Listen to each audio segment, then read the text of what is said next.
Olá, meus amigos e minhas amigas, bem-vindos a mais um episódio especial do podcast da Bcrypto em conjunto com a CVM, uma collab para o World Investor Week. Essa semana de muita informação e conhecimento sobre o mercado financeiro e de capitais, sobre entender como investir, né? Uma iniciativa maravilhosa da IOSCO em conjunto com a CVM aqui do Brasil. Meu nome é Bernardo Surura, eu sou o CEO aqui da Bcrypto e hoje, novamente, Portinho, vamos trazer aqui convidados incríveis para conversar, né, Portinho? Sobre o que nós vamos falar hoje? Bom, pessoal, eu sou o Paulo Portinho, estou aqui em nome da CVM, né, sou gerente de educação e inclusão financeira e vou fazer o meu disclaimer, né, que tudo que eu falo aqui é minha opinião, né, não é necessariamente a opinião da autarquia. Hoje, pessoal, a gente vai falar sobre fraude no mundo cripto, né? Acho que o nosso tema aqui é nem tudo que reluz é cripto. Assim, antes de passar aqui para os nossos convidados, né, que são os especialistas, assim, na CVM a gente tem, acho que todo mundo, não só na CVM, qualquer pessoa já passou por alguém que foi ludibriado, tentaram ludibriar com essa promessa de ganhos muito rápidos em cripto, né?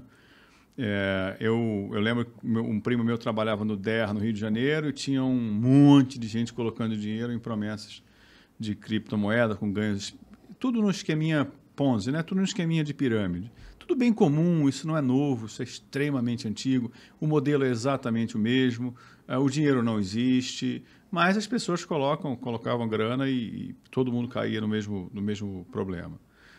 Eu tenho para mim aqui que toda vez que você tiver a mídia, todo mundo falando de um ativo que dispara, né? Que sobe 50%, né? Eu passei por isso em 2008. O meu irmão era casado, a mulher dele tinha alguns imóveis e ele falou para mim assim, eu trabalhava com educação financeira.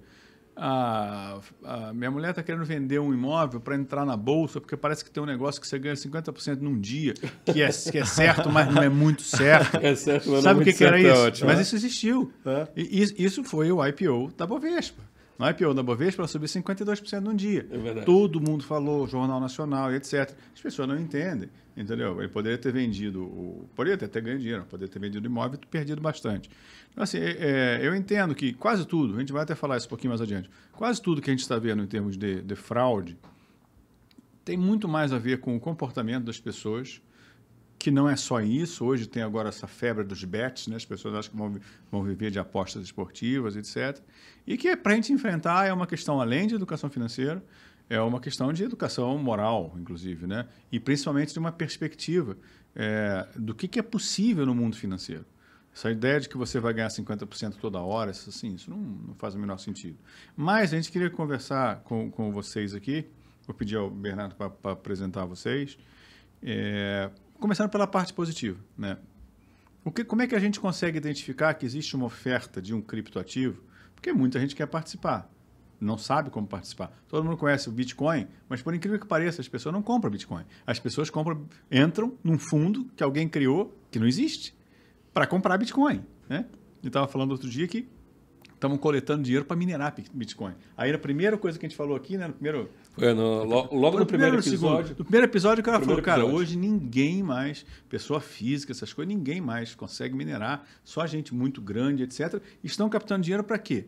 Para isso. Aí, o que ele falou, você vai tirando, você botou 1.000, 2.000, 3.000, você pede para retirar 100, o cara paga. Pede para retirar tudo, o cara desaparece.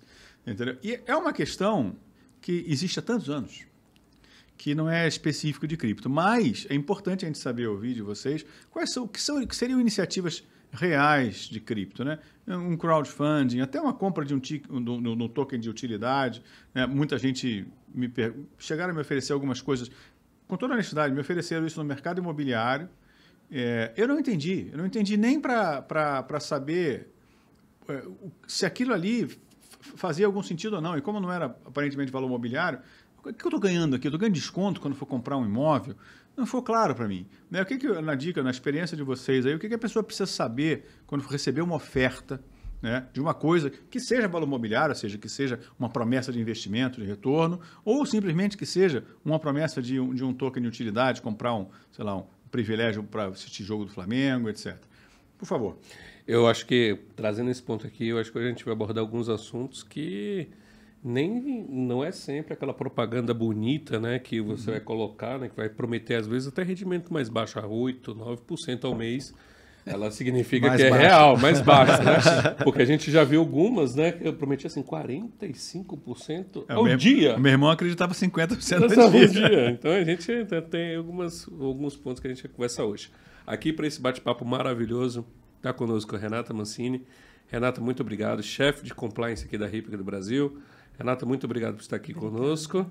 E Denis, CEO da Declare Crypto. Denis, muito obrigado por estar aqui conosco. Eu agradeço. Eu acho que para trazer, acho que a primeira pergunta, já trazendo, acho que, como você colocou, né? As coisas boas. Como é que eu identifico as coisas boas? Como é que a gente identifica?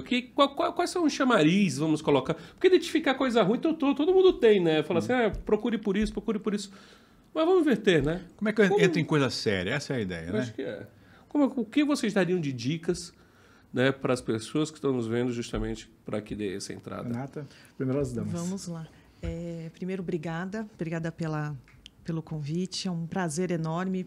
CVM, AB Cripto, Declare Cripto, para mim está sendo assim, uma experiência muito legal.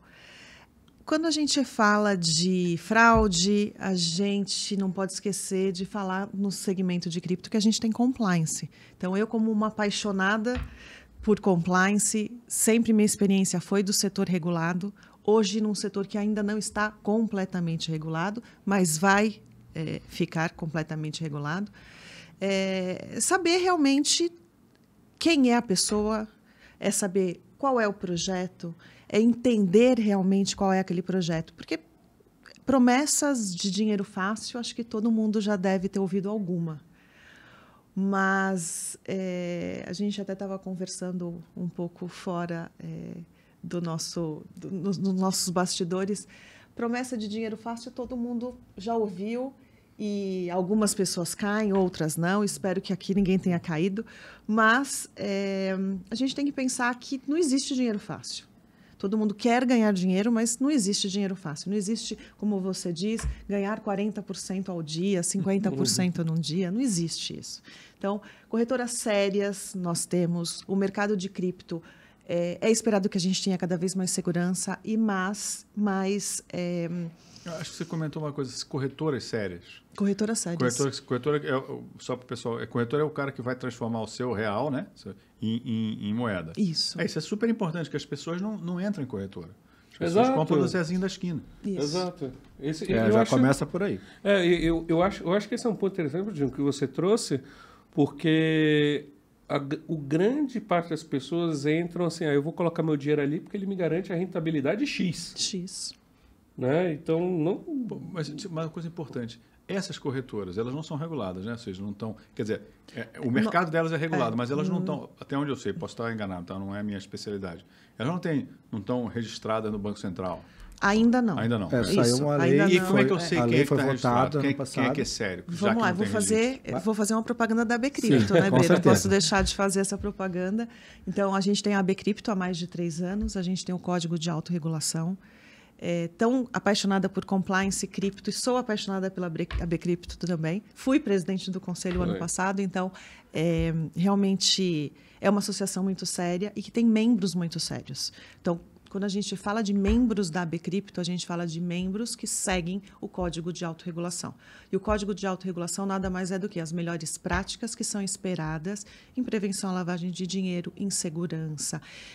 Por favor, Bê, você pode conduta, pode... Tem corretoras, as corretoras associadas. Sim, as corretoras associadas. Quantas corretoras hoje? A gente deve ter umas 15, 20 corretoras, né? Nós estamos falando de um grupo de mais de quase 50 grupos econômicos hoje envolvidos aqui, inclusive a Hippica, Declare Cripto juntos. Isso. Então, quando a gente fala em cripto, em corretoras sérias, a gente fala corretoras que realmente seguem as conformidades. Sim. É bom colocar aqui. Sim, bom ponto, né? Vamos inserir aqui o endereço, mas para aqueles que estão nos ouvindo, basta entrar no site www.abcripto.com.br ou em nossas redes sociais, @abcriptooficial. Para saber se a corretora existe, né? Exato. Tem o CNPJ também, porque às vezes o cara coloca o nome igual. Não tem o CNPJ? A gente tem lá a lista dos nossos associados, que vão direto para o site, esse é um ponto muito importante. Mas eu acho que você trouxe um bom ponto, né? Eu acho que sempre pesquise antes, né? Porque hoje a quantidade de páginas falsas que existem, né? Que puxam, é assombroso, né? A gente está falando se nós estamos falando de um cenário onde antes a fraude era física, né? Ou seja, existia o roubo, agora ela é digital. Sim. A gente tem uma página com a Ambima para pegar as pessoas para fraude, para dizer, você caiu numa fraude, para o cara, né, se assustar. E um dos itens é que não tem, essas páginas de fraude não tem um CNPJ. Porque se a gente entrar no CNPJ, a gente consegue achar o cara real na página real. Então é bom saber isso aí. Porque assim, essas coisas não são tão simples para as pessoas. Assim, que eu não sou do mercado cripto, né? Apesar de ter experiência no mercado. Imagina a pessoa que não é do mercado cripto. Como é que ele vai ter segurança de que está comprando de uma corretora? Primeiro, ele já não compra de corretora, né? Ele entra num cara que pede o dinheiro dele. Isso é a coisa mais básica, né? Você não pode se afastar do seu dinheiro com tanta facilidade. Exato. E outra coisa que você colocou muito bem, corretoras sérias, né? Como ainda não é uma regulação direta, né? Possivelmente vai ter em algum momento, a gente consegue ver no site da ABCripto, que é uma associação que tem autorregulação. Né? Exato. Uma autorregulação de pelo menos há 3 anos. E eu acho que já puxando com isso, né? O Denis trouxe uma visão, né, Denis? Falando, a gente estava um pouquinho conversando ali antes. Qual que para você são os sinais assim que seriam caminhos bons aí, alguns caminhos que você enxerga que empresas, para checar se as empresas estão realmente em conformidade, se a pessoa pode realmente garantir aquele Primeiramente, né, muito obrigado pelo convite aqui, como associado da ABCripto, vocês puxando junto com a CVM aí, junto com a RIP, então a gente está muito feliz de estar aqui. Os projetos, eles têm uma base por trás. Todo projeto de qualquer criptomoeda, ele tem uma base por trás. Alguns chamam, conhecido como white paper, né, quando tu vai ler o que é o projeto, às vezes em inglês, que são projetos que não são brasileiros, mas se são projetos brasileiros, deveriam ou devem ter uma base documental de por que eles lançaram aquela moeda, para que ela serve, o que eles vão fazer com aquele dinheiro e como vai ter o benefício lá na frente daquele pessoa que fez aquilo ali. E o benefício logicamente, ou na grande maioria dos casos, não é um retorno financeiro exacerbado em curto período de tempo. Quando o cara fala isso 90%, 99% está referindo a algum tipo de problema. Captam dinheiro lançando moedas. Porque para projetos reais. O ICO, né, o ICO, que é a mesma sigla, só que é Initial Coin Offer, né, do IPO, que é o Initial Public Offer de ações, ele é feito para te lançar uma moeda para alguma coisa. Tem que ter uma base. Então, assim, estava falando com vocês, né, que tipo, a Declare Crypto fez um projeto para demonstrar isso, para fazer um exemplo de como fazer isso, que é. A gente fez um crowdfunding conforme a CVM Resolução 88, que é bem conhecido no Brasil, que várias startups usam. A gente fez due diligence e depois a gente conseguiu fazer a coin, fazer o token daquele lançamento. Mas por trás disso, tem toda a documentação, tem due diligence, está aberto os dados da empresa, está aberto o nosso projeto que a gente vai fazer aquele dinheiro, os nossos investimentos e essas ofertas da CVM, mas essa oferta foi registrada, né? CVM 88, conforme crowdfunding registrado na CVM. Ótimo. Então isso é uma coisa importante. Importante. Oferta pública de moeda tem que ter registro? Se ela é referente a um valor imobiliário... beleza. Isso obviamente, aí. Tem que ter obrigatoriamente no Brasil, tem que ter um registro. Então, e isso vai ter um registro na SEC americana, vai ter um registro aonde for, se ela for. Claro, tem aquela questão, mas não é um valor imobiliário, é um token utility. E aí volta aquele negócio. Estude o projeto, saiba os riscos que tu está relacionado a esse projeto e depois invista. Como tu disse, eu confiei numa pessoa lá porque ela tem um carro importado que ela vai me dar 10% ao dia de retorno. Não vou dizer que é 100%, mas é 99,99% que isso vai dar errado. Que isso vai ter um problema de quem está fazendo isso. A ABCripto veio e está fazendo um grande papel no Brasil, que é juntar as empresas que são sérias, que fazem correto, que têm um KYC completo. Que o IT tem um compliance. Tem um compliance dos seus... O KYC, o Know Your Customer. O cara tem uma identificação de quem está fazendo aquilo. Porque quando tu faz isso sem nenhuma identificação, tu tá tentando não ser identificado, transacionando reais, que normalmente não é para uma coisa boa. Normalmente não é para uma coisa boa. Então, assim, os caminhos são: conheça, estude, tenha cultura, não vá pelos outros, porque, mas eu não sei mexer nisso aqui. Cara, estuda ou não mexe. Mas o fulaninho me falou lá que ele sabe fazer por mim, que ele vai me ajudar. Cara, começa os riscos proteger aí. a pessoa. Isso é um ponto interessante, porque a gente estava falando exatamente no podcast anterior, falando sobre consciência em relação ao dinheiro, né? Não investe aquilo que você não conhece. Sim. Eu acho que é a regra de ouro, né, Coutinho? Eu acho que essa colocação dele, assim, para a gente poder diferenciar, que é muito novo isso. Para a CVM é muito novo. Sim. Né? E muito provavelmente, eu acho que eu estou falando mais ou menos o que está no parecer 40. Muito provavelmente, se você tem, e na resolução 88, a resolução 88 é de crowdfunding, né?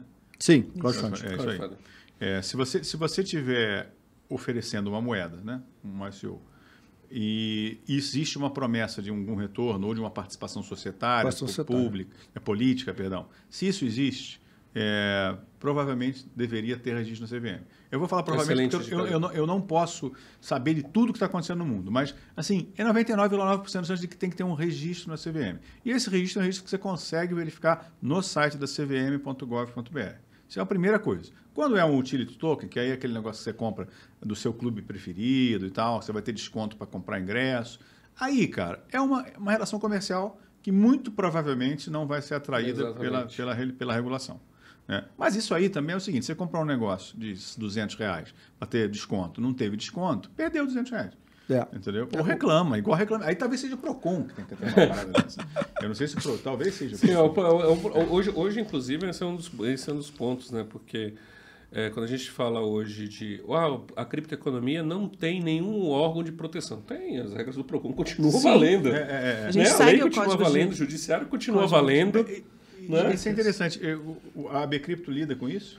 Essa questão do PROCON ter alguma ingerência sobre algumas ofertas? Sim. Hoje nós temos um PROCON extremamente atuante, eu acho que vai lembrar isso, né? E isso tem trazido bons frutos, inclusive até, eu queria trazer para você, né? Quando você vê essa atuação, né, é normal você observar no mercado, você que tem uma larga experiência em compliance, né, pessoas que colocaram dinheiro e aí depois colocaram dinheiro não na empresa X ou isso, mas alguém que estava ali dentro, que dizia se passar. Sim. E perdeu dinheiro? Bem normal. Bem normal. Bem normal. Uma coisa que, até fazendo um gancho com a atividade aqui do meu amigo Denis em relação a Declare Cripto. Quando a gente fala que o segmento cripto não é regulado, a gente não é regulado pelo Banco Central e vai ser até o final do ano, que a gente vai ter audiência pública. Mas quando a gente fala em um setor não regulado, a gente segue, sim, o CDC, a gente paga imposto, a gente, como qualquer outra empresa. E uma coisa muito importante, a Receita Federal, já desde 2000 e... Quanto? 2019? A gente tem a 1888, que a gente tem que fazer as corretoras. Isso é a normativa do 1888. A gente tem que fazer a entrega mensal das informações, das operações, não só de compra e venda, mas permuta e outras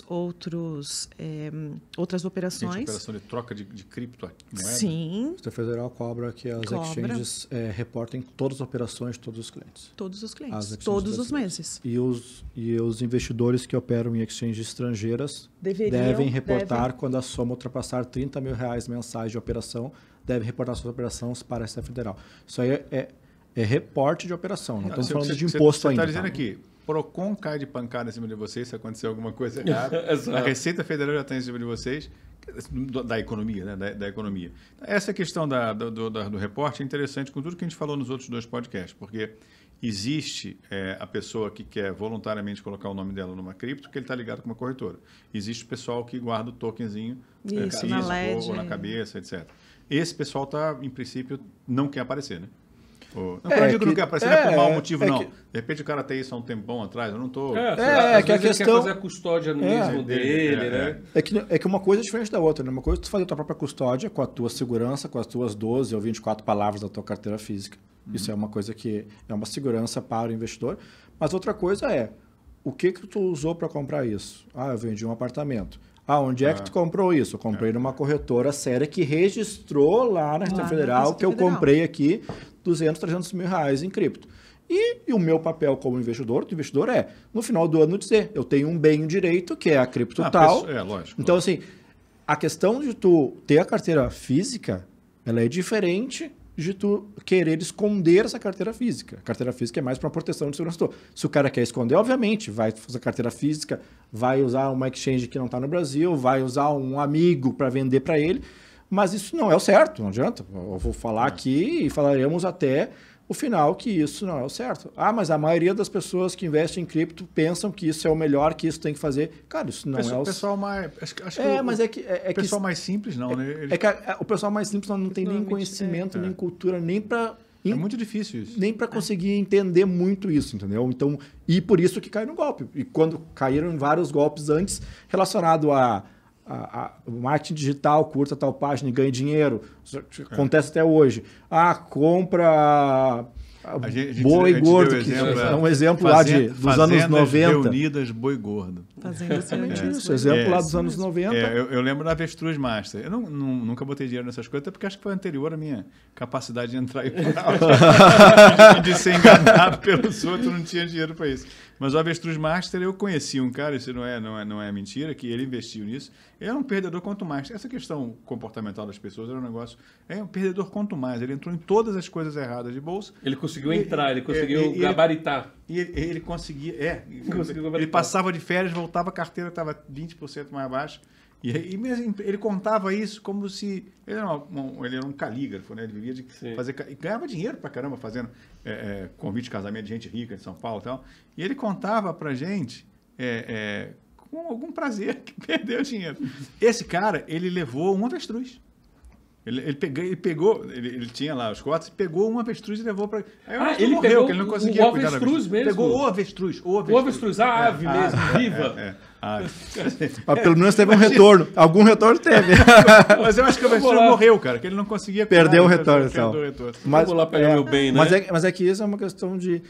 Por que as pessoas querem investir numa coisa que elas não entendem, não conhecem? Quando era avestruz, vou investir em avestruz. O que tu entende de avestruz? E assim por diante. E são várias coisas. Então, assim, o podcast aqui, eu acho que tem uma questão muito importante, que assim, o criptoativo não é o vilão disso. Não. O vilão disso é a falta de conhecimento, a falta de cultura, de reconhecer que por que está fazendo isso, qual o risco está correndo e qual o tamanho do risco que tu gostaria de correr. Porque não existe nada... nem na Bolsa de Valores, que vai ser sempre rentável, que vai ser sempre positivo, certamente que tu não vai correr risco. Então, assim, essa questão... Porque hoje, alguns estão colocando que o criptoativo é o vilão. Não é o vilão. O criptoativo é um meio novo, mais moderno, digital, com uma segurança grande para fazer operações ou para fazer algum tipo de... Eu acho que esse ponto que você trouxe foi muito interessante, porque você falou exatamente do risco, né? Vale lembrar que todo investimento tem seu risco. Sim, né? Se nós estamos falando do mercado financeiro tradicional, mercado de capitais tradicional, nós temos uma categoria de risco, e não é à toa, e isso não deixa simplesmente de existir quando a gente está falando do mercado cripto. No mercado, por exemplo, nos Estados Unidos recentemente, o mercado ficou muito preocupado, o mercado americano, em relação à quebra dos bancos, né, que nós tivemos nos Estados Unidos, né, de 5, 6 bancos. Eu não me recordo muito bem o número exato, porque cada hora aparecia um número diferente, aparecia uma apresentação, e a principal preocupação foi o CDB, né? As pessoas que tinham isso. E vale lembrar que, até para esse ativo considerado extremamente de baixo risco, ele tem risco, e o risco dele está classificado, está lá para ser avaliado, né? E o mercado cripto aqui também não é diferente, né? A gente está falando de um mercado que é altamente volátil, a gente está falando de um mercado que depende muito do conhecimento em qual projeto você vai investir, né? Então, isso que ele está colocando no projeto, porque eu, como CVM, como regulador, eu vejo a dificuldade que existe para você criar uma captação de recursos para um projeto sério. A dificuldade por quê? Porque é uma dificuldade contratual. Tem que gastar muito dinheiro com advogado, se eu for abrir o capital, por exemplo. A segurança da cripto vem para reduzir demais os riscos disso aí. E quando você queima o filme com um monte de coisas que não tem nada a ver com cripto, ele nem é cripto. Nem né? é cripto. O cara é um picareta fazendo a mesma coisa que o Ponzi fazia. Dizendo que é cripto. Sim, exatamente. Dizendo que é cripto. Seguindo os ensinamentos do Ponzi. Exatamente. Não é a mesma coisa. Aí um projeto, um monte de projetos que poderiam sair com crowdfunding, que são projetos menores que as pessoas poderiam entrar, E com pouco dinheiro, porque existe limite para investir nisso aí. Tem investidor líder. É muito bem feita a regulação. Eu estudei regulação recentemente aqui para vir conversar com vocês. Muito bem feita. E eu lembro que 10 anos atrás, 8 anos atrás, eu invejava um monte de startup lá de Israel, israelense. Um monte de startup. Todas elas captando, nem tinha cripto. Todas elas captando via crowdfunding. Provavelmente, o nível de segurança é infinitamente menor do que isso. Né? Só que, lógico, que talvez lá a gente não tenha tantos vilões aqui, tantos predadores, né? Como o Brasil tem, que é muita gente maquinando para tomar o nosso dinheiro. Uma questão de mercado também, né? A gente tem um mercado de 220 milhões de pessoas. Né? Pequenininho. Cara, mas eles conseguiam coisas notáveis. Se o negócio ia para frente ou não... tem seu risco. Está dentro do risco. Mas, assim, olha que loucura. O cara confiava naquele investimento, mesmo que ele tivesse muito menos segurança do que hoje a gente conseguiria dar com o cripto. Aí eu fico chateado, porque um monte de coisa poderia ser feita para bons projetos no Brasil, que tem muita gente... As duas pessoas que sentaram aqui, que sentaram aqui conversar com a gente... O Curtin e o Marco. Assim, você vê que na cabeça deles pode sair centenas de projetos fantásticos que poderiam ser financiados com isso. E aí a gente fica, tá todo mundo escaldado, né? O investidor pequeno que poderia colocar R$1.000 e passaria com esses R$1.000 10 anos para ganhar 20%, mas nos 10 anos seguintes podia ficar milionário. Como quantas e quantas pessoas fizeram isso com coisas pequenininhas, né? Exato. Ele não entra porque não entende. Então, assim... E, ao mesmo tempo, você tem uma promessa de um vereador que bate a sua porta, que eu acho até importante essa última matéria, que bate prometendo rentabilidade de... Vou colocar uma rentabilidade baixa aqui, tá? Para que o pessoal fale em termos de rentabilidade, né? 30% ao mês, 40% ao mês, colocando aqui essa rentabilidade, e a pessoa fala assim, não, vou aproveitar disso, né? Vou colocar lá o cara pensa assim, R$10.000. Se ele me pagar em 2 meses, eu já recuperei 2 meses, 3 meses, já recuperei o capital. Só que não existe, né? Não existe. E eu acho interessante que a gente chegou num ponto que até... São coisas que a gente só enxerga no Brasil, né? Que teve até recentemente, né, um caso aqui no Brasil de um desses acusados, o Engomadinho, né? Que deu golpe, inclusive, em 2 grandes organizações criminosas. Sim. Nossa, que perigo. Então a gente está falando... No Rio de Janeiro teve uma aula de fraude, né? Fizeram um curso para fraude. Fizeram um curso para fraude, as pessoas foram lá e os professores fizeram fraude nos alunos. Só que os alunos... Ou isso ou vice-versa, só que os alunos eram de uma organização criminosa. Que aí prenderam os professores e tomaram o dinheiro todo de volta. Isso é uma coisa que a gente fala rindo e tal, mas é absolutamente inaceitável. Inaceitável. Entendeu? Quem estava conversando eu propus aqui ao pessoal para resolver a questão dos cambistas, né? Aqui no Brasil. Cara, a gente precisa de uma cultura de que, assim, eu não estou aqui para ser predado.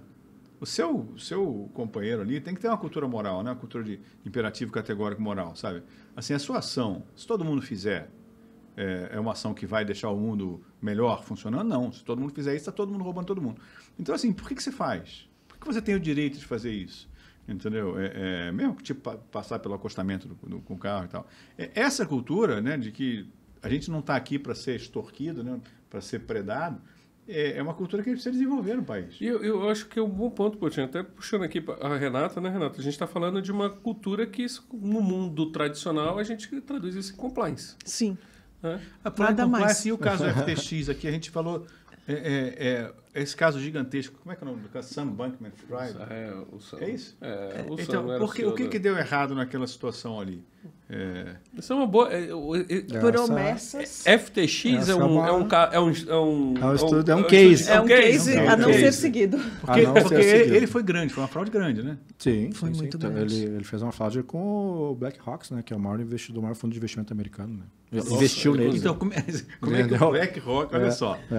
Olha só, se o BlackRock entrou nisso, como é que eu vou saber? Moro em Inhaúma, no Rio de Janeiro. Bordo em Madureira e vou trabalhar no centro. Como é que eu, 1.000 prata? Então, assim, o que deu errado numa situação como essa aí? O que vocês enxergam? Qual foi Assim, Só explica pra gente, pro pessoal aqui, quem lembrar.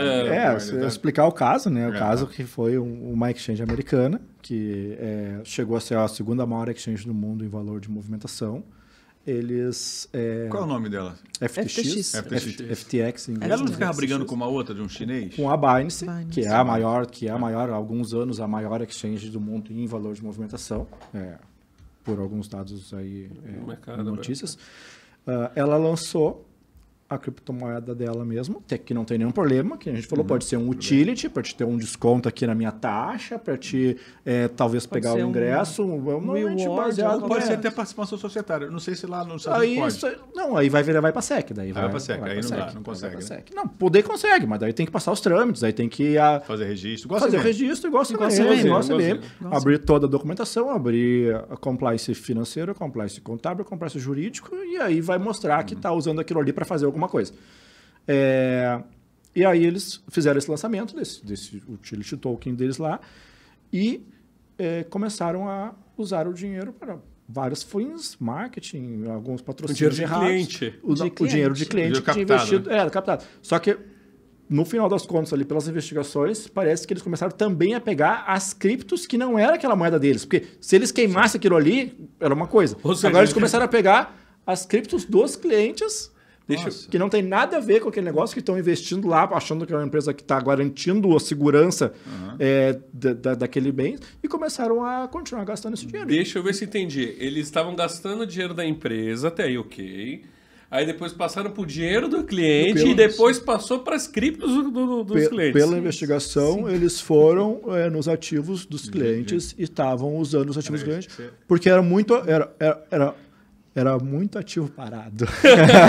Não, tô brincando, obviamente. Nunca se pode fazer isso, porque esse aí, cara, eles iniciaram seriamente e foram para um princípio de pirâmide, que é usar o dinheiro do cara para pagar o cara mesmo com rentabilidade, com retorno, fazer marketing, gastar... E pagando via token deles mesmos. E pagando via token dele mesmo para ver se levantava o token. E aí o que aconteceu foi que também eles pagavam no dinheiro, quando eles tinham que pagar alguma coisa para alguém. Eles queriam pagar sempre no token dele. Que eles emitiam. No token dele. Que, como eu disse, não é um problema... Parece o governo americano. Não é um problema... Me lembrou um governo por aí, né, que está fazendo isso atualmente. Mas isso é outra conversa. Isso é outro podcast inteiro sobre isso.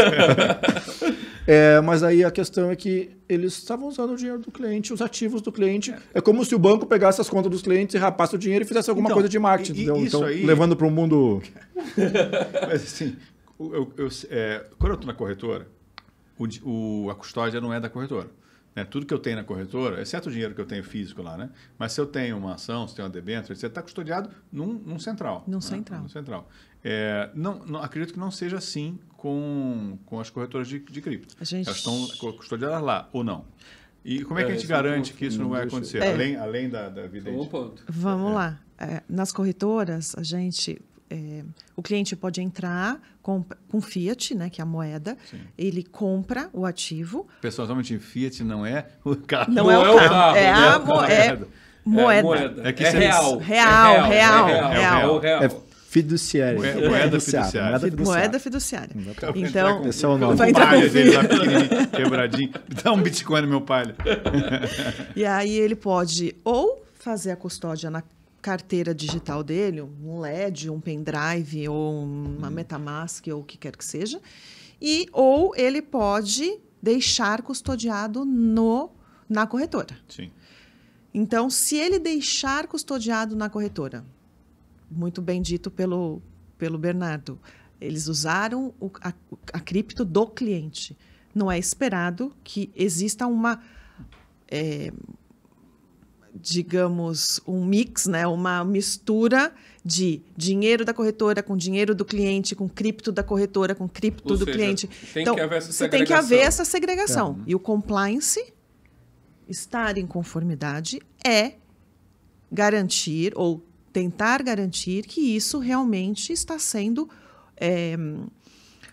cumprido. E as corretoras estão realmente sabendo o que é o meu dinheiro, o que é o dinheiro do cliente, o que é a corretora, o que é o meu cripto. O Marco que veio antes, ele falou que ele vende software para isso, para custódia. Isso mesmo. É isso mesmo, hoje a gente está falando de que existem, então, estruturas de software, e não só software, mas de infraestrutura de políticas, que ajudam nessa segregação. Sim. E, além disso...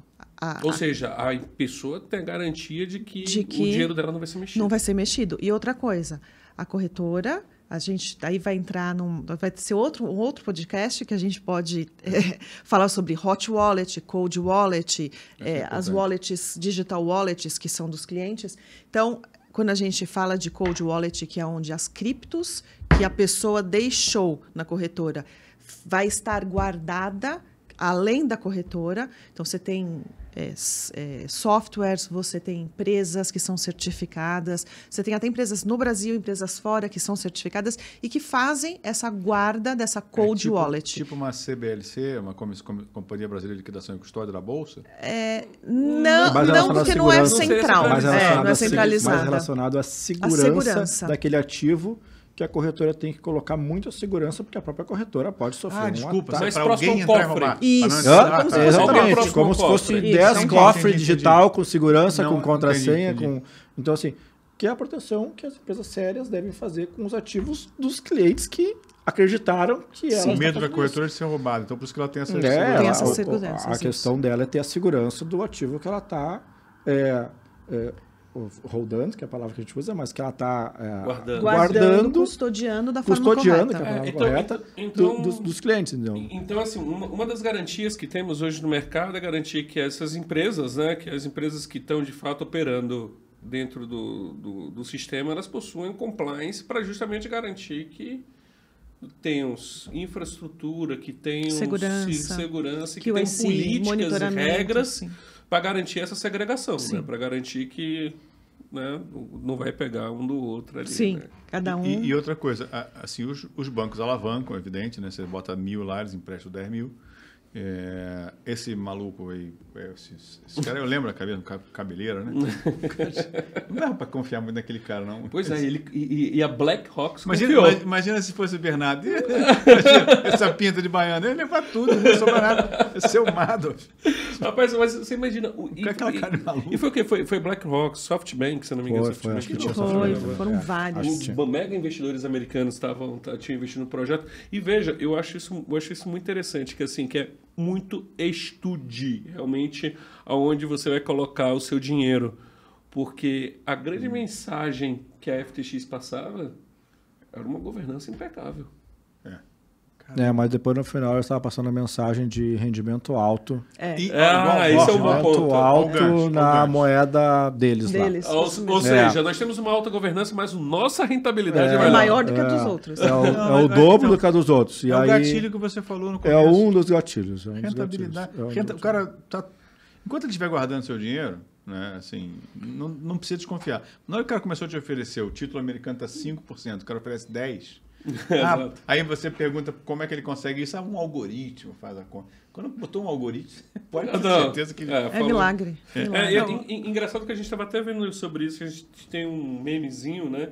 Eu tinha até te mostrado ali, pô, tio, que era mostrando os grandes investidores da história, né? E seus rendimentos mensais. Sim. Aí tinha, agora eu não lembro o nome de todos, mas era 1,4 ao mês, 2,4. O Warren Buffett lá, que é a maior investidora há 30 anos lá, ele tem uma média de 23, não chega a 2%, 23 ao ano. Ou seja, durante os 30 anos, ele é um dos maiores investidores da história. Hoje é o maior disparado de capital. Com 23% ao ano. Ao ano, durante 30 anos. Ao mês. Menos de 2% ao mês. Todo mundo pode e é o melhor cara do mundo de fazer investimentos. Ele levou, sei lá, 50 anos para chegar aí. Você, com 20% ao mês, em 50 meses você chega. Não, nem isso. Em 12 meses tu vai ficar milionário. Essa é a promessa que os caras caem. Então, assim, a gente tem que trazer aqui que, cara, tem jeitos corretos de usar qualquer tipo de tecnologia, criptoativo, de comprar boi, os caras querem comprar boi no boi, os caras comprar uma avestruz. Tem jeitos, estude, conheça, trabalhe. E aí tu vai ver se tu vai investir ou não. E isso é com qualquer coisa, né? Mas só para essa questão do alavancagem que eu falei.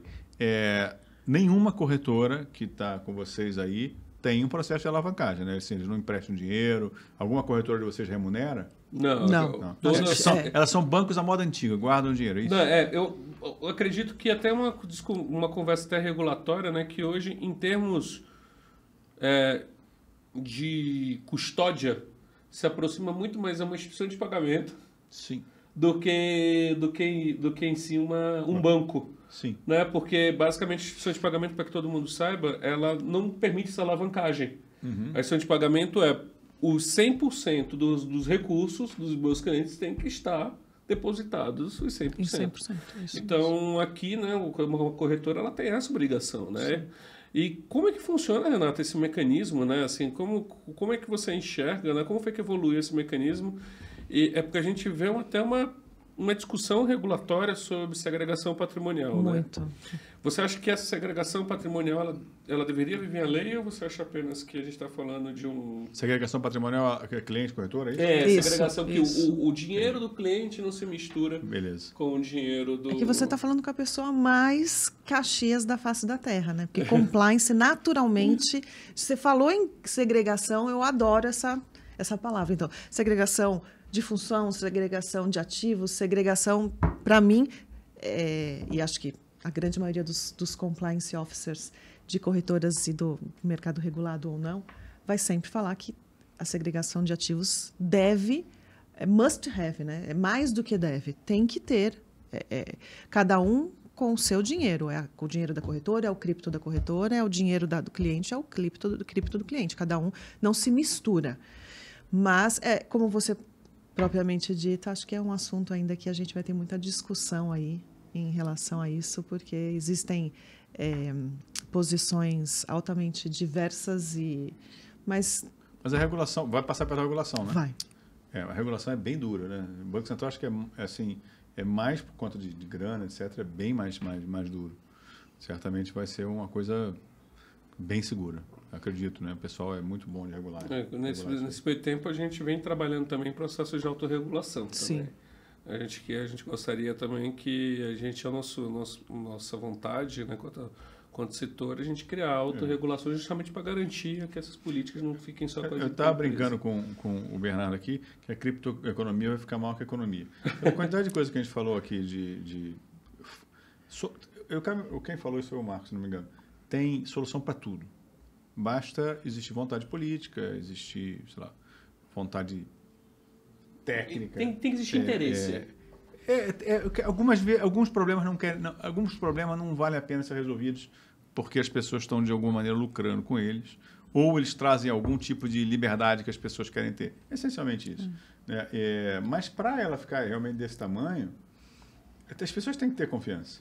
Né? E é muito louco a gente estar discutindo aqui falta de confiança provavelmente na tecnologia de criptografia. A tecnologia, ela é muito, muito segura e está comprovado nos 13 anos que existe a rede do Bitcoin, a rede do BTC. Não teve nenhuma falha, nunca teve nenhum item de insegurança. Então, a tecnologia blockchain, que é a tecnologia, ela é muito, muito segura, já se provou com várias coisas. Agora, como tu usa isso e para que tu vai usar isso, esse é o X da questão. Se tu vai usar isso para fazer realmente uns dados abertos, porque a tecnologia da blockchain ela institui que os dados são abertos, que uma cadeia se conecta na outra e isso vai gerando uma cadeia inquebrável de dados, ela pode ser usada para fazer uma melhoria boa ou para fazer uma pirâmide, ou para o cara dizer que faz e nem sabe, nem faz isso. Nem sabe o que é isso, nem sabe o que é uma blockchain. E vai dizer, não, eu estou ganhando dinheiro com blockchain. Tá, mas me explica o que é uma blockchain, me mostra o que tu vai fazer, entendeu? Então, esse cara aí frauda tudo. Frauda título de capitalização, frauda tudo. Esse perfil é o perfil daquele cara que vai querer sempre levar a vantagem em cima das pessoas, que é aquela predação que a gente falou aqui, que tu falou no começo. É um negócio insuportável. Mas o que eu acho que um ponto que você trouxe, que assim, quando a pessoa é enganada, mas muitas vezes as pessoas também tentam utilizar a tecnologia para outros fins, né? Então, você tem a pessoa que está tentando usar para compra de drogas, né? Ou está tentando usar para evasão de divisa de alguma forma, né? Mas a pessoa já fazia isso. Já fazia isso. Assim, o que acontece? Eu estava comentando que eu acho que tem alguns comércios populares do Rio que estão usando Ethereum, se eu não me engano. No Rio e em São Paulo. Cara, os caras são muito sofisticados, têm muito dinheiro, entendeu? Os caras querem que exista a transação que rola entre eles não se transforme em real. Fica o tempo inteiro lá dentro do sistema. Já existia antes. O PayPal era isso. O Mercado Livre. Entendeu? Só que esses são são centralizados. Então, todo mundo sabe que o Banco Central pode cobrar, etc. Isso não tem muito como fugir. As pessoas vão usar, fazem isso há milhares de anos. Né? Vai querer continuar existindo. Mas isso vai continuar existindo. Não foi criado pela segurança da cripto, entendeu? Mas a gente aqui tem como identificar isso com cripto? A gente consegue coibir, a gente consegue... Já controle e processo em cima disso que pelo menos consiga? Os indícios, né? Não, vamos lá. Quando a gente fala em compliance na criptoeconomia, a gente fala de QIC, QIP, QIT, que são eu conheço seu cliente, eu conheço seu parceiro, eu conheço sua transação, a prevenção à lavagem de dinheiro através da moeda fiduciária real. Então, a gente consegue... muito se engana a pessoa que acha que só porque ela utiliza uma criptomoeda, ela não está sendo rastreada. Eu posso não saber o nome dela, sim, mas ela está eu sei exatamente para onde foram, se ela transitou de carteira para carteira, no meu sistema eu pego carteira para carteira. Sim. Então, assim, muito se engana as pessoas que acham que o mundo cripto veio para esconder as coisas. Não. Se você é um númerozinho, até o momento que você entrega aquele dinheiro ali para o seu traficante, aí a polícia vai em cima do seu traficante... E as carteiras são marcadas. Descobrir você e as carteiras são marcadas. Então elas têm um código, na verdade, ela tem um score de risco que você sabe... Tem isso, né? O tipo de operação. Que você sabe que aquela carteira ela tem alguma coisa errada e que... Ou que ela pode ter... Você pode não querer receber daquela carteira ou você pode não querer enviar para aquela carteira. Então, pelo nosso monitoramento, a gente pega. É tudo que a gente está falando. A tecnologia é superior e ela pode ser usada, inclusive, para quase praticamente acabar essa questão do lavagem de dinheiro, de fraudes, etc. Mas é aquilo que a gente estava falando também, estava comentando outro dia aqui, assim, eu sei que é ruim falar isso aqui, mas tem gente, por exemplo, que paga casa de swing. O cara não quer que apareça isso, entendeu? Aí ela vai usar um outro método. Como é que é o nome da cripto que paga isso aqui? Tá? Não, tô brincando. mas ela vai usar um outro método, né? Porque eu acho pegar o dinheiro real. Vai pegar o dinheiro real. Usar hoje por ter toda essa transparência, usar hoje para fins ilícitos seria uma loucura, né? Loucura. Exato. Tá tudo fechadinho na... Tá tudo fechadinho. Contabilidade perfeita. Contabilidade como foi colocado pelo... Assim, para a gente pedir a eles umas últimas dicas aqui, eu costumo falar o seguinte, quando eu dava aula de bolsa, né, sobre bolsa, eu falava o seguinte, investir em bolsa é parecido com você atravessar uma rodovia. Perigoso, tá certo? Mas, bicho, você atravessa. Você consegue chegar do outro lado. Consegue. Beleza, você vai olhar para cima e para baixo, vai esperar às vezes 1 hora para os carros pararem, sabe? Às vezes uma pessoa que tem um pouquinho mais de apetite de risco, ela vai atravessar antes de você, entendeu? E você vai chegar do outro lado, né? Se você quiser uma renda fixa, você pega a passarela, assim, que é menos arriscado ainda, né? Mas agora, bota uma venda e parte, bicho. O risco é infinito. O seu comportamento, a bolsa é arriscada, é a rodovia. É carro pra caramba andando. Agora, seu comportamento, meu filho, pode transformar essa travessia numa coisa razoavelmente segura. Sim. Tá certo? Agora, você não vai chegar na hora que você quer, talvez chegue um pouquinho depois. Ou pode transformar num risco de você ser atropelado. Fecha o olho e atravessa. Assim, eu acho que... Como é que a gente consegue... Que tipo de comportamento seria esse de se precaver? Para não fechar os olhos e atravessar no mercado de cripto. Eu acho que quando o Bernardo comentou em relação quando a gente brinca muito no segmento cripto que existe um cesto, né, de investimentos. Todo mundo tem um cesto de investimento. Quem quer guardar dinheiro não vai guardar todo o seu dinheiro em um investimento. Vou guardar tudo na poupança, tudo na renda fixa, vou comprar ações. Não. Tudo em peso argentino. As pessoas... tendem a ter uma cesta de investimentos. Então, se algum dia alguém chegar para você e coloca todo o seu dinheiro, pega tudo que você tem e coloca nessa cripto, você pode ter certeza que tem alguma coisa. Coisa boa não é. Então, assim, ninguém sério do segmento cripto vai te falar, pegue todo o seu dinheiro, todo o seu... que você guardou a sua reserva da sua vida toda e invista nessa... Alguém vai pedir o seu dinheiro para passar para a conta dele? Nunca, né? Nunca. assim, uma coisa séria de cripto jamais seria isso. Manda o seu dinheiro para conta tal. Não tem isso, né? Não tem. Não tem. Então, Quer dizer, tem. Tem e Corre. acontece, Não, mas, né? Corre. Então, assim, isso é um sinal. Se o dinheiro vai ser transferido para uma outra pessoa, se for pessoa física, então aí é loucura, né? Ou senão as contas são sempre da mesma titularidade. Das mesmas né? titularidade. Todas as corretoras de cripto usam contas de mesma titularidade. Então, você vai transferir para a sua conta na corretora de mesma titularidade que a sua. Entendi. Então, não então tem... assim, se alguém pedir a grana, que é o que o pessoal faz, assim, deposita nessa conta aqui. Às vezes é uma pessoa física, está depositando na conta de uma pessoa física, né? Ou jurídica que seja. Isso não acontece.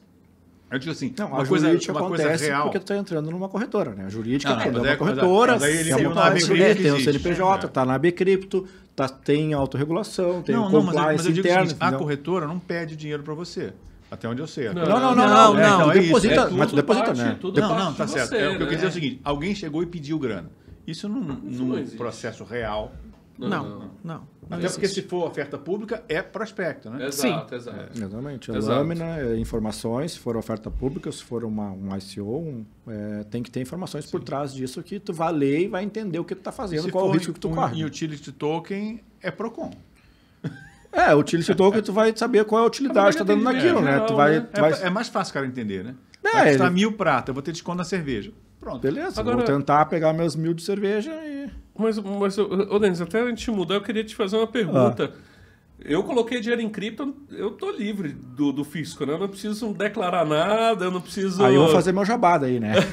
eu não preciso fazer nada, eu tô livre dos impostos. Quando tu compra uma cripto, nós não estamos falando de imposto. Nós estamos falando de bens. Tu está comprando um bem e tu está investindo em alguma coisa para ter utility, ou para ser um ICO, ou para te resguardar com uma cripto mais estável, vamos falar assim. Cara, tu tem que colocar o teu patrimônio descrito no teu imposto de renda. Isso é uma declaração, isso é uma proteção, na verdade, do teu patrimônio. Então, assim, se tu compra uma cripto, tu deve declarar e proteger aquele patrimônio.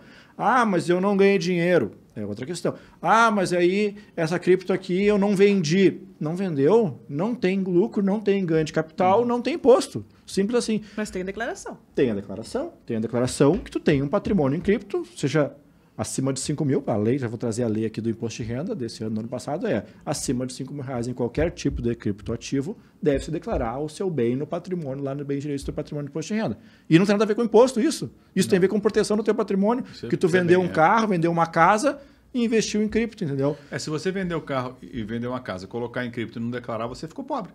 Você não vai ter isso. E quando tu quiser usar essas criptos, tu ficou rico de novo. E aí complica. E aí complica. Aí você vai ter que fazer uma... Exatamente. E aí tu vai ter que pegar o histórico e vir dizer, não, eu investi em cripto lá, e aí eu tive um ganho de capital ou não tive ganho de capital. Mas isso não é o principal. O principal é declaração e proteção é diferente de imposto. Imposto é quando tu vende ela, quando tu ultrapassa uma venda de 35 mil reais, conforme o imposto de renda lá, na soma mensal, que é as alienações que tu fizer, aí sim ultrapassou essa venda de 35 mil. Isso está mil. válido ainda, porque eu lembro que um amigo meu que operava cripto, ele falava exatamente isso. É uma regra que ele me dizia que era tipo de venda de bem de pequeno valor. Regra de, até 35 mil reais você vendidos, não precisa pagar o imposto. Não, o imposto é zero, tem o ganho de capital. Mas entendi. E o imposto é zero. A alíquota é zero. Você pode, por exemplo, saiu de 5 mil para 35. Você registra aquele ganho de capital, que aí é uma forma de você demonstrar que você tem patrimônio. Sim, exatamente. Só que você não precisa pagar o imposto. Semelhante aos 20 mil da Bolsa. Exatamente, igual aos 20 mil da Bolsa. É a mesma regra lá, tá? O item 1 é o 20 mil da Bolsa, e o item 2 é outros itens, bens e direitos e ativos que não são ações da Bolsa. E não é só ativo, né? Você tem uma guitarra que você vende como... Exatamente, a mesma coisa. Todos os outros bens e direitos que não ações listados na Bolsa de Valores têm essa limitação de venda. Então, assim, às vezes o cara pergunta, eu consigo ganhar dinheiro em cripto e não pagar imposto? Se tu fizer vendas menores de 5 mil, sim. E claro, tem que ter lucro, tem que subir aquela cripto. Então, assim, mas a proteção do teu patrimônio vem antes disso. Porque se tu investiu 10 mil, acima de 5 mil, como eu disse, 50, 100 mil, 1 milhão no teu patrimônio, tu vai dizer que está pobre no próximo imposto de renda? Tu vai ter que registrar. Tu vai ter que registrar a cripto que tu comprou. O que é o difícil? Tu tem que registrar o custo de aquisição. O que é o custo de aquisição? Tu tem que saber quanto tu pagou, porque... Isso tem que manter isso, né? Tem que manter isso até... Porque quando tu vender, tu vai pegar, vende por tanto, tira o custo de aquisição e vê se teve lucro ou não nesse reporte. Então, assim, É necessário, a nossa plataforma Declare Crypto faz isso de uma forma facilitada, de uma forma inteligente, usando as APIs das corretoras, usando a própria blockchain com a informação pública, e a gente junta quantas carteiras o cliente quiser, 5, 10 carteiras, quantas moedas ele quiser. Porque tu fazer isso para uma moeda, tu vai fazer na mão, consegue fazer na mão, pega um Excel, vai ali. Agora tu tem lá 20 moedas. Se você tem a carteira de uma pessoa que tem Bitcoin, você consegue saber pelo blockchain quais foram ela passa a chave pública, que é uma chave pública que a gente só vê as informações, a gente não tem direito a fazer a operação, nem a sacar, nem a nada. E com a chave pública, a gente entra na blockchain e a gente busca toda a transação daquela carteira de compras ou de vendas, se tiver, e a gente sabe, hoje a gente tem a base de dados do preço do minuto de todas as criptos existentes, minuto a minuto. Então, tu comprou lá no ano passado, dia tal, hora tal, minuto tal, eu sei qual é o custo de aquisição das tuas criptos. Cara, e faço isso... Assim, eu vou te falar, isso até hoje a Receita não consegue fazer equação. Todas essas... Eles botam lá aquele 1%zinho para o cara depois tentar se acertar e tal. Cada vez mais eu estou mais convencido que o futuro do mercado de capitais e financeiro é a tokenização. Vamos falar disso. Vamos falar agora, já. Vamos falar disso. Da CVM. Fica um registro eterno e fica um registro público daquilo que foi feito. Entendeu? Então, assim... E que ninguém consegue mudar. Que ninguém consegue mudar e que é uma proteção de quem está investindo em cripto fazer essa declaração e proteger o patrimônio hoje. E conhecer as leis para ver se consegue pagar o mínimo de imposto possível dentro das normas e dentro das leis brasileiras. Potinho, aqui eu tiro algumas lições hoje. A primeira delas é desconfie de promessas milagrosas, elas realmente não existem. Se for investir, invista naquilo que você conhece. Gisele Bündchen sentado do seu lado, desconfie. Desconfie. Não, aquilo ali não pode ser real. E outra, escolha uma empresa, né, que você tem confiança de procedência, pesquise sobre a empresa. Invista só depois que você estudou, né, que a gente já falou. E aí, a partir disso, feitos os seus pontos, declare, proteja.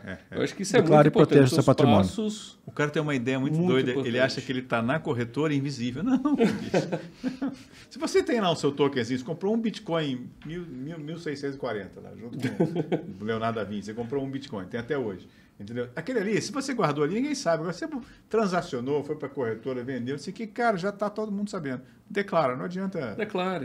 É uma proteção para você. E conheça as normas para seguir elas e tentar Cara, e pouca gente sabe que eles têm...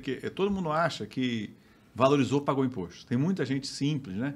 Que não sabe nem, por exemplo, que pode vender 35 mil reais é uma grana grande para... Claro, para a grande maioria. Como é que é a carteira das pessoas, mas deve ser uma grana grande. Sim. Não, a gente está falando... A criptoeconomia hoje, apesar de termos 11,9 milhões de brasileiros, estatística de 2022, né, que colocaram, investiram dinheiro na criptoeconomia brasileira, nós temos um ticket muito baixo. Então a gente está falando de um mercado que é inclusivo, que ele é acessível. Quase ninguém hoje com o que tem pagaria imposto, mesmo que vendesse tudo. Não, a gente está falando de tickets muito baixos, de pessoas que estão realmente fazendo operações uma pequenas. Inclusão digital. A gente está falando, na verdade, de um processo que está incluindo as pessoas. Então ninguém deles público iria pagar imposto. Então ter essa ideia de que não vou declarar porque aí eu não pago imposto é uma ilusão. Não, declaração não tem nada a ver com imposto. Declaração e proteção do patrimônio é uma coisa, imposto é se tu vendeu, se tu passou de 35 mil, se tu teve lucro, aí sim tu vai lá ainda tem verificar. Isso. Você pode vender 500 mil, se teve prejuízo não tem. Se empatou, ou vendeu uma moeda a mais e também menos empatou, não tem imposto sobre o que não tem lucro. Entendeu? Então esse conhecimento é muito importante do pessoal ter. E quando tu faz isso, até tu te protege de golpes. Porque tu vai pedir o CNPJ da corretora, a corretora vai reportar lá a pressão normativa lá que tu fez aquela operação. Então, assim, tu vai estar te protegendo de teu patrimônio porque tu vai ter que pedir pro cara, o CNPJ da corretora, cadê meu contrato de serviço aqui? Entendeu? E esse cara que faz isso, esse cara não cai em golpe. Por quê? Porque se ele vai no fulano da esquina lá, mas eu não tenho, não vou te dar, não tenho CNPJ, ou... Cara, não, pelo amor de Deus. Então eu não consigo declarar, tu não existe, eu não consigo nem saber quem que eu estou conversando do outro lado. Então, uma proteção importante da declaração tu vai usar uma corretora séria, que vai ter um termo de uso, que vai ter um CNPJ por trás e que tu vai poder registrar isso. E as empresas sérias que não têm CNPJ, por exemplo, grandes, americanos ou outra que for, ela vai te indicar, siga a regulamentação do seu país e faça as declarações no seu país. que daí já é um caminho mediano, vamos falar assim, de segurança. Tá? Sim. Muito bom, muito Show. bom. Renato, Denis, muito obrigado pelo bate-papo de hoje, né, Denis? Maravilha. Foi maravilhoso, né, Potinho? Esse bate-papo agora. Tá cada vez melhor. Agora vai ser a CVM. Agora nós vamos falar sobre regulação. Agora vamos falar sobre futuro. Regulação, lei. É tudo tão legal, tudo divertido. Abre a cervejinha. Meus amigos, muito obrigado por hoje. O bate-papo foi incrível. E você aguarde aí o próximo episódio, né? Logo, logo nós vamos estar aí conversando com Bruno Gomes da CVM sobre... Potinho? Regulação. Sobre regulação. Vamos nessa. Vamos proteger o investidor, protegendo quem investe no futuro do Brasil, como estaria. É isso aí. Muito obrigado. Muito obrigado pelo convite. Muito obrigado. Obrigada.